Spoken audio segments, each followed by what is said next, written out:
Hi friends, good evening to all. TNTET 2025. So அதுக்கான notification release பண்ணி online application வந்து போயிட்டுருக்குது. ஸோ ஆன்லைன் அப்ளை பண்ணுறதுக்கான லாஸ்ட் டேட் 8/9/2025 வரைக்கும் நீங்கள் அப்ளை பண்ணிக்கலாம். இப்போ எல்லாருமே ஒரு எக்ஸ்பெக்டேஷனோட ஒரு எதிர்பார்த்துட்டு இருக்க விஷயம் என்ன அப்படின்னா, டூரேஷன் வந்து கம்மியாக தான் இருக்குது. ஏன்னா இந்த எக்ஸாமை பொறுத்த வரைக்கும் இந்த டிஆர்பி ஆனுவல் பிளானரில் வந்து 2025ல் இந்த எக்ஸாம் மென்ஷன் பண்ணவே இல்லை. அதனால் அந்த 2025ல் எக்ஸாமே வராது அப்படிங்கிற மாதிரி நிறையா டீச்சர்ஸ் வந்து ஸ்டடீஸையே அவங்க வந்து ஸ்டாப் பண்ணிட்டாங்க. ஸோ அப்படி இருக்கும்போது திடீர்னு நோட்டிஃபிகேஷன் வந்து ஸோ ரிலீஸ் பண்ணதுனால டூரேஷன் வந்து ரொம்ப கம்மியாக தான் சார் இருக்குது. எங்களோட ஃப்யூச்சரே இந்த டெட் எக்ஸாமில் அதாவது எங்களோட ஏமே என்ன அப்படின்னா டீச்சர் ஆகணுங்கிறது தான் எங்களோட கனவாகவே இருந்துகிட்டு. ஆனால் டூரேஷன் வந்து ரொம்ப கம்மியாகவே இருக்குது. இந்த டூரேஷனை எங்களால் படித்தா ஈஸியாக எப்படி சார் பாஸ் பண்ணுறது, இன்னும் வந்து டேட் வந்து எக்ஸ்டெண்ட் பண்ணி கொடுப்பாங்களா அப்படிங்கிற மாதிரி நிறையா டீச்சர்ஸ் வந்து கேட்டுகிட்டே இருந்தீங்க. அவங்களுக்கு ஃபைனல் அண்ட் குட் ஆப்பர்ச்சுனிட்டி. ஒரு 10 to 15 days வந்து டேட் அப்படிங்கிறத வந்து எக்ஸ்டெண்ட் பண்ணி கொடுத்துக்கிறாங்க. இதுவே உங்களுக்கு கிடச்சிருக்க ஒரு குட் ஆப்பர்ச்சுனிட்டி. ஒரு 10 to 15 days அப்படிங்கிறது வந்து எவ்வளவோ விஷயங்கள் வந்து நம்மளால் வந்து அனலைஸ் பண்ணி படிக்க முடியும். ப்ரீவியஸ் இயர் கொஷின் பேப்பர் பார்க்கலாம், மாடல் கொஷின் பேப்பரை வந்து நம்ம அனலைஸ் பண்ணலாம். ஃபைனல் டிவிஷனுக்கு வந்து நம்ம ரொம்பவே யூஸ்ஃபுல்லாக இருக்கும். அதனால் கரெக்டான வேயில் இந்த 2025ல் இந்த எக்ஸாமை நீங்கள் கரெக்டாக நீங்கள் வந்து ஃபாலோ பண்ணிங்க அப்படின்னா ஈஸியாக வந்து கிளியர் பண்ண முடியும். ஏன்னா உங்களோட லைஃப்பில் ஒரு ஃபைனல் சான்ஸ் இந்த டெட் எக்ஸாம் தான். இனிமேல் இந்த எக்ஸாம் எப்போ வரும் அப்படிங்கிறது யாராலையுமே ப்ரெடிக்ஷன் பண்ணி சொல்ல முடியாது. ஏன்னா உங்களுக்கே தெரியும் இந்த டெட் எக்ஸாம் அப்படிங்கிறது வந்து 2022ல் கண்டக்ட் பண்ணாங்க, 2023 இல்லை, 2024 இல்லை, இப்போ 2025ல் கண்டக்ட் பண்ணிக்கலாம். நெக்ஸ்ட்டு அசம்பிளி எலெக்ஷன் வரதுனால இந்த எக்ஸாம் குயிக்காக ப்ராசஸ் பண்ணி நெக்ஸ்ட்டு சடனாகவே உங்களுக்கு அப்பாயின்மெண்ட் எக்ஸாமுக்கான நோட்டிஃபிகேஷன் வந்து ரிலீஸ் பண்ணிடுவாங்க. அதில் நீங்கள் கட் ஆஃப் ஃபீஸஸ் மார்க் வந்து எடுத்துட்டீங்க அப்படின்னா ஈஸியாக வந்து போஸ்டிங் போயிடலாம்.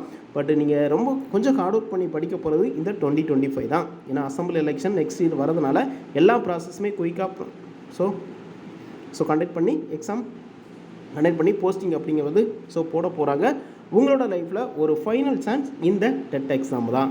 இதில் பாஸ் பண்ணிட்டீங்க அப்படின்னா லைஃப் டைம் வேல்யூ சர்டிஃபிகேட் வாங்கிட்டீங்க அப்படின்னா எப்போ எக்ஸாம் கண்டக்ட் பண்ணாலும் நீங்களும் ஒரு கவர்மெண்ட் டீச்சராக ஆக முடியும். அதுக்கு இந்த டெட் எக்ஸாமில் பாஸ் பண்ணி தான் ஆகணும். கண்டிப்பாக பாஸ் பண்ணிடுவீங்க. அதனால் கொஞ்சம் எஃபர்ட் போட்டு தான் ஆகணும். டூரேஷன் வந்து கம்மியாக தான் இருக்குது, அதனால என்னால் பாஸ் பண்ண முடியுமா, சிலபஸ் 100% கம்ப்ளீட் பண்ண முடியுமா அப்படின்னு கேட்குறீங்க. 100% உங்களால் கண்டிப்பாக முடியும். ஏன்னா இந்த எக்ஸாமை பொறுத்த வரைக்கும் என்னால் 100% கூட எஃபர்ட் போட முடியல, ஒரு 50க்கு மேலே நீங்கள் எஃபர்ட் போட்டாலே ஈஸியாக வந்து கிளியர் பண்ண முடியும். ஏன்னா ஒரு 82 மார்க் தான் எடுக்க போகிறீங்க. ஏன்னா இதில் 130 140 எடுத்தால் தான் பாஸ் அப்படிங்கிற ஜஸ்ட் 82 மார்க் எடுத்தாலே ஈஸியாக வந்து கிளியர் பண்ண முடியும். ஏதோ ஒரு பிளான் பண்ணி ஒரு ஷெட்யூல் வைஸ் நிறையா ப்ரீவியஸ் இயர் கொஷின் பேப்பர் வந்து எவ்ரி டே நீங்கள் அனலைஸ் பண்ணி படிங்க, ஈஸியாக வந்து கிளியர் பண்ணிடலாம். அதனால் குட் அண்ட் ஃபஸ்ட் ஆப்பர்ச்சுனிட்டி. என்னால் பாஸ் பண்ண முடியாது அப்படின்னு நெகட்டிவ் தாட் எப்போவுமே உங்களோட மைண்ட் செட்டில் இருக்கவே கூடாது. இந்த டைமில் கம்மியான டூரேஷனில் உங்களோட கான்ஃபிடென்ட் லெவல் இன்க்ரீஸ் ஆகணுமே தவிர எந்த ஒரு சிச்சுவேஷனும் டவுன் ஆக மட்டும் விடாதீங்க. தொடர்ந்து தன்னம்பிக்கையோடு படிங்க, ஈஸியாக வந்து கிளியர் பண்ணிடலாம். இப்போது எக்ஸாம் டேட்டை பொறுத்த வரைக்கும் நமக்கு ஃபஸ்ட்டு நோட்டிஃபிகேஷனில் பார்த்தீங்க அப்படின்னா November 1 paper 1 exam, November 2 paper 2 exam வந்து மென்ஷன் பண்ணி கொடுத்துருந்தாங்க.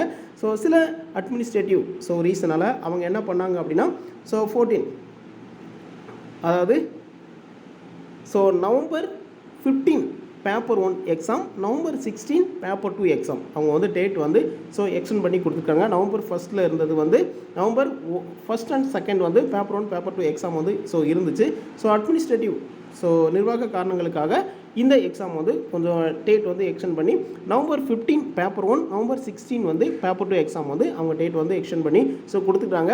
ஒரு இம்பார்ட்டண்டான விஷயம் என்ன அப்படின்னா, இன்னும் டேட் வந்து எக்ஸ்டெண்ட் பண்ணுறதுக்கான பாசிபிலிட்டி இருக்கா? நிறையா டீச்சர்ஸ் வந்து கேட்டுட்டு இருக்க விஷயம் என்ன அப்படின்னா, இன்னும் எக்ஸ்டெண்ட் பண்ணுவாங்க சார், நம்ம வந்து டிஆர்பி போர்டுக்கு வந்து கோரிக்கை வச்சா எக்ஸ்டெண்ட் பண்ணுறதுக்கான பாசிபிலிட்டி இருக்கா அப்படின்னு கேட்குறீங்க. Not possible. என்ன 19% வந்து பாசிபிலிட்டி வந்து கிடையாது. என்ன அப்படின்னா பிஜிடிஆர்பிக்கே டூரேஷன் கம்மியாக தான் இருந்துச்சு. ஏன்னா அது நியூ சிலபஸ் வேறு கம்மியான டூரேஷனாக இருந்து அதுக்கே அவங்க எந்த வித டேட்டுமே எக்ஸ்டெண்ட் பண்ணி கொடுக்கல. அவங்க சொன்ன டேட்டில் எக்ஸாம் அப்படிங்க வந்து கண்டக்ட் பண்ண போகிறாங்க. அதே மாதிரி உங்களுக்கு ஒரு 10லேருந்து 15 days வந்து எக்ஸ்டெண்ட் பண்ணி கொடுத்துருக்குது அப்படிங்கிறது வந்து ஒரு குட் அண்ட் ஃபஸ்ட் ஆப்பர்ச்சுனிட்டி உங்களுக்கு கிடச்சிருக்க ஒரு ஃபைனல் சான்ஸாக எடுத்து நீங்கள் வந்து படித்தா அந்த டைமை நீங்கள் மிஸ் பண்ணாமல் ஒரு 10 to 15 days அப்படிங்கிறது வந்து எவ்வளவோ விஷயங்களை வந்து நம்ம அனலைஸ் பண்ணி படிக்க முடியும். இதுதான் உங்களுக்கு கிடச்சிட ஒரு ஃபைனல் சான்ஸாக எடுத்து படிங்க, ஈஸியாக வந்து கிளியர் பண்ணிடலாம். உங்களோட லைஃப்பில் இந்த டெட் எக்ஸாம் இந்த 2025 தான் கண்டக்ட் பண்ணுவாங்க, இனிமேல் கண்டக்டே பண்ண மாட்டாங்க அப்படின்னா உங்களோட மைண்ட் செட்டில் எப்படி இருக்கும்? ஸோ அந்த மைண்ட் செட்டை இப்போ கொண்டு வந்து நீங்கள் படிங்க அப்படின்னு தான் நம்ம சொல்கிறோம். அதனால் கரெக்டான வேலை வந்து நீங்கள் ஃபாலோ பண்ணிங்க அப்படின்னா, ஸ்டடியில் கான்சன்ட்ரேஷன் பண்ணி படிச்சிங்க அப்படின்னா 100% வந்து உங்களால் சக்ஸஸ் பண்ண முடியும். 2025 தான் உங்களோட லைஃப்பில் ஒரு ஃபைனல் இயராக எடுத்து நீங்கள் படிங்க, ஈஸியாக வந்து கிளியர் பண்ணிடலாம். ஸோ எல்லாருமே இந்த 2025ல் பாஸ் பண்ணணும். ஸோ கண்டிப்பாக பாஸ் பண்ணுவீங்க. அதுக்கு வியாஸ் அகாடமி சார்பாக வாழ்த்துக்களை தெரிவிச்சுக்கிறோம். ஸோ அந்த டேட் வந்து எக்ஸ்டெண்ட் பண்ணுவாங்களா மாட்டாங்களா அப்படிங்கிற எதையுமே நீங்கள் ஒரி பண்ணிக்க வேண்டாம். நவம்பர் 15 வந்து paper 1 exam, November 16 paper 2 exam, இதுதான். ஸோ இதில் எந்த மாற்றமே இருக்காது. ஸோ இதை ஃபேஸ் பண்ணி நீங்கள் ஸ்டடியில் கான்சன்ட்ரேஷன் பண்ணி படிங்க, ஈஸியாக வந்து கிளியர் பண்ணிடலாம். ஸோ உங்களோட லவ் அண்ட் சப்போர்ட் அப்படிங்கிறது வந்து எங்களுக்கு வெரி வெரி இம்பார்ட்டன்ஸ். ஸோ தொடர்ந்து கொடுத்துட்டே இருங்க. Okay friends, thank you.